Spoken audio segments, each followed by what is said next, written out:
हाँ जी। भाई साहब जय भीम, नमो बुद्धाय। जय भीम नमो बुद्धाय। कैसे हो भैया? बहुत बढ़िया। आपकी मैंने अभी अभी एक वीडियो देखी थी और मैं सिर्फ आपके लिए एक एडवाइस दे रहा हूँ, सलाह दे रहा हूँ कि इन हम्म। बच्चों को हम्म। सबसे ज्यादा अपने अधिकारों के, हकों के, दुश्मनों की किताबों को पढ़ने के लिए दो। दुश्मन कौन है? यही मनुवादी। अच्छा। मनुवादी दुश्मन कैसे हैं? हाँ, मनुवादी दुश्मन कैसे हैं? मनुवादी दुश्मन कहते हैं, हम्म। वो कहेंगे तो हम जान जाएंगे ना। हम्म।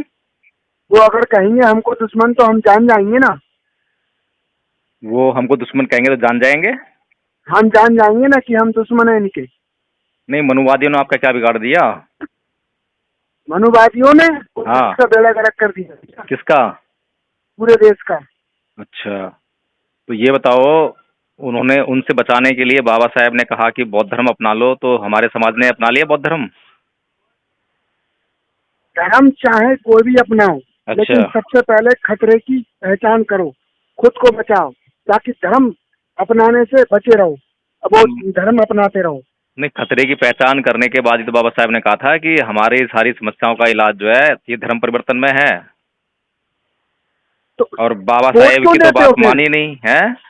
संविधान को पढ़कर फिर वोट क्यों नहीं देते हो उन मनुवादियों को? क्या नाम है आपका? राहुल, कहाँ से बोल रहे हैं? दिल्ली का पसोड़ा से। अच्छा अच्छा। तो राहुल जी, जो बाबा साहेब ने बात कही वो गलत बात कही क्या? उन्होंने बहुत अच्छी बात कही, क्योंकि बहुत धर्म है समानता बराबरी। नहीं, वो तो ठीक है, लेकिन मैं समानता ये बराबरी, समानता बराबरी हाँ, नहीं है, बहुत कुछ है, लेकिन आप बौद्ध बन गए? कौन मैं? हम्म। मैं बौद्ध नहीं बना हूँ अभी। अच्छा, कब बनेंगे? ठीक है, लेकिन मैं चाह रहा हूँ ये कि धर्म चाहे कोई सी भी बदलो, लेकिन हम्म। पहले दुश्मन की पहचान करो। क्योंकि बौद्ध इस धर्म। देश के अंदर सुनो, बौद्ध धर्म। सुनो सुनो भैया, सुनो पहले मेरी पूरी बात सुनो।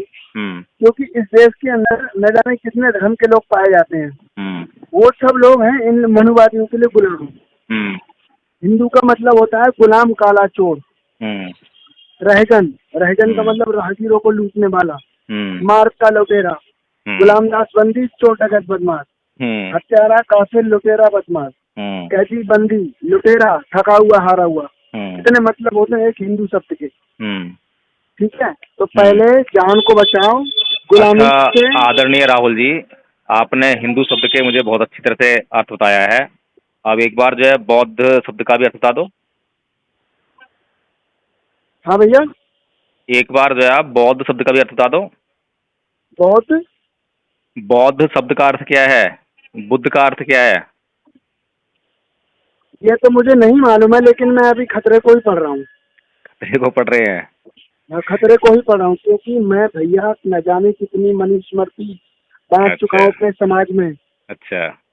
कितनी मनुस्मृति बांट चुका हूँ अपने समाज में, क्योंकि पढ़कर हमारे बच्चे, हम लोग मजबूत तभी आदरणीय बनेंगे। बात सुनो, आदरणीय बाबा मनुवाद। साहब की तरह, बाबा साहब की तरह मजबूत तभी बनोगे जब इनके ग्रंथों को पढ़कर लड़ोगे।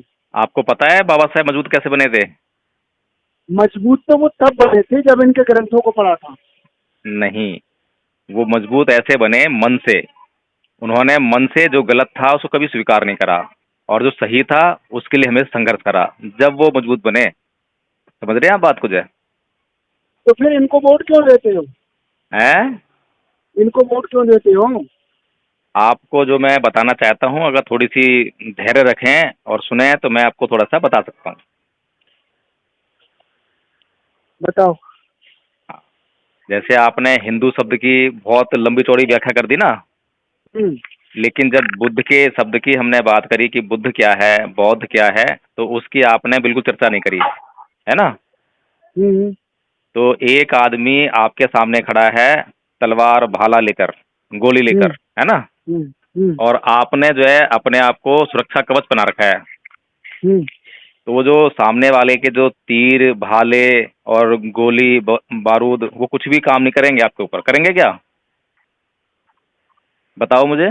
तो बौद्ध धर्म क्या सुरक्षा कवर है? अभी मैं आपसे पूछ रहा हूँ, वो बताइए आप मुझे कि सामने वाला नहीं, आदमी आपके ऊपर भाला फेंके, तलवार चलाए, गोली चलाए, आपको कोई असर होगा क्या अगर आपका सुरक्षा कवच जो है मजबूत है तो? नहीं। नहीं ना, हाँ। हम्म। तो ऐसे ही भगवान बुद्ध का धम्म है। भगवान बुद्ध का धम्म जो है मनुष्य को अंदर से मजबूत करता है। अंदर से कैसे मजबूत करता है? अंदर से मजबूत तभी होगे जब मैं बता रहा हूँ कि इनके ग्रंथों को पढ़ोगे। आपके पास बताने के लिए बहुत कुछ है, लेकिन सुनने के लिए बिल्कुल भी धैर्य नहीं है। प्रॉब्लम ये है, ऐसा ही है ना? अरे भैया मेरे, मैं जो किताब पढ़ का प्रचार करता हूँ, जो किताबें बना बना कर मैं पर्चियां बना बना कर जिन किताबों की मैं लोगों को बांटता हूँ, उन पे आप बात नहीं कर रहे हो। हैं, आदरणीय उनमें गुलामी लिखी हुई है। अब आदरणीय राहुल बताओ। जी, आदरणीय राहुल जी, हमारा सबसे बड़ा दुश्मन मनुवादी ब्राह्मण नहीं है। हमारा सबसे बड़ा कौन दुश्मन है? है हमारा मन, तो हमारा मन को ही चित्त। तो मजबूत करने के लिए मैं किताबें बता रहा हूँ। मजबूत कैसे होगे? दिमाग से में तो मन मजबूत हो गए। किताबें पढ़कर और आपकी बातें सुनकर अगर कोई मजबूत हो जाता या फिर ये समस्या सॉल्व हो जाती तो कब की सॉल्व हो गई होती। अरे कब बातें की सुनाने के नहीं नो, लिए फिर इनके लोग हमारे लोगों पर ये मन से लिखी हुई बातों के कानून क्यों थोप रहे हैं? बताओ। अब मैंने आपको ये कहा था, निवेदन किया था कि आप जो है धैर्य से मेरी बात सुने। आपने मेरी बात सुनी? बीच में आप कितना बोलते हैं, आपके अंदर बिल्कुल धैर्य नहीं है। और कोई भी अरे लड़ाई को भैया, मैं जीतने के लिए कितना धैर्य चाहिए होता है। जिस खतरे की मैं जानकारी दे रहा हूँ आपको, उसी खतरे को पढ़ने की जरूरत है। आप इतने मतलब जो है चंचल हो रहे हैं जैसे कि बिल्कुल आपके सामने कोई बंदूक लेके खड़ा हुआ है और आपको मार डालेगा तुरंत ही।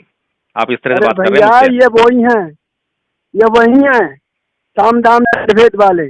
चलो ठीक है इनका आदरणीय राहुल कानून। जी, आप जो है प्रचार कीजिए इन बातों का और समाज कार्य कीजिए। आपको बहुत बहुत साधुवाद, आपके लिए मंगल कामनाएं। मैं समाज का सेवक हूँ बहुत बड़ा। फ्री में सेवा करता हूँ समाज की। सिर्फ जी जी ज्ञान जी, बांट कर ही नहीं, किताबें बांट कर भी। और बहुत 3 बढ़िया, किताबें लेने के लिए मैं आज ही जा रहा हूँ। बहुत अच्छे, बहुत बढ़िया। गुड़गांव सदर मार्केट, सिंगला बुक स्टोर। और वो मैं हम्म, ले जाकर दूंगा संडे को, जी वहाँ जी जी, बहुत दिल्ली अच्छा, सराय काले खान। बहुत बढ़िया। क्या करते हैं आप?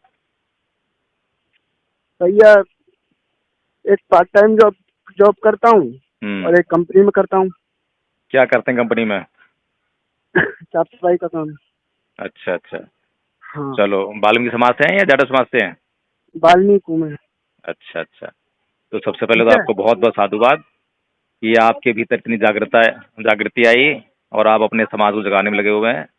और अगर मैं मैं आपसे यही कह रहा हूँ, जब तक दुश्मन की किताबों को नहीं पढ़ोगे, दुश्मनी से नहीं जीत सकते हो उनकी। जी, मैं प्रयास करूंगा किताबें पढ़ने की। बहुत बहुत ठीक साधुवाद है, आपका। क्योंकि लड़ने के लिए पढ़ना पड़ता है, बाबा साहब ने कहा था। जी जी जी ये ज्ञानी तुमको बनने नहीं देंगे, क्योंकि मनुस्मृति में साफ साफ लिखा हुआ है जी कि सूत्रों को ज्ञान बांटने का अधिकार नहीं, ज्ञान लेने का भी अधिकार नहीं। जी जी जी, ठीक है हाँ राहुल जी। हाँ, ठीक, इस बहुत बहुत साधुवाद किताब आपका। को, मनुस्मृति को पढ़ाना है जरूर अपने अपने बच्चों को, रामचरितमानस और बंच ऑफ थॉट्स को। हम्म, जी बिल्कुल, बहुत बढ़िया। ठीक है। ठीक है और ठीक। उसके बाद ओल्ड टेस्टामेंट, हम्म जो मुसलमानों का ग्रंथ है। हम्म, अल तकिया का मतलब जानते हो आप? नहीं मैं जानता नहीं हूँ और मैं अभी जानना भी नहीं चाहता क्योंकि मेरा उससे सरोकार नहीं है अभी। मैं बता रहा हूँ अल तकिया का मतलब क्या होता है। घुल मिल कर रहो, मिलजुल कर रहो। हम्म, वक्त पड़ने पर, मौका पड़ने पर तुरंत इनको हलाल कर दो। अच्छा। ये, हाँ, ये है अल तकिया का मतलब। हम्म मुसलमान जो है हम्म और ये मनुवाद जो है वो एक ही है। हम्म किसी भी मुस्लिम कंट्री के अंदर लोकतंत्र नहीं चल रहा है, हम्म, क्योंकि, और फिर मुसलमानों की किताब एक जैसी ही है पूरे वर्ल्ड में। क्या भगवान बुद्ध ने इसी प्रकार से प्रचार किया था धम्म का? किसका? भगवान बुद्ध ने धम्म का प्रचार इसी प्रकार से किया था जैसे आप प्रचार कर रहे अरे हैं? भैया, जो मैं कह रहा हूँ, खतरा खतरा बता रहा हूँ आपके ऊपर। खतरा क्या है, मैं अब खतरे से आपसे निकाल रहा हूँ। मेरा निवेदन है कि आप बौद्ध धर्म के बारे में पढ़िए थोड़ा सा। आपने जो है मनुवाद के बारे में बहुत ज़्यादा पढ़ लिया है, तो थोड़ा सा। अरे भैया, खतरा तो उसी का ही है, मनुवाद का। चलिए मनुवाद ठीक है से लड़ोगे आदरणीय तभी। राहुल जी, बहुत बहुत साधुवाद आपका बताने के लिए, धन्यवाद।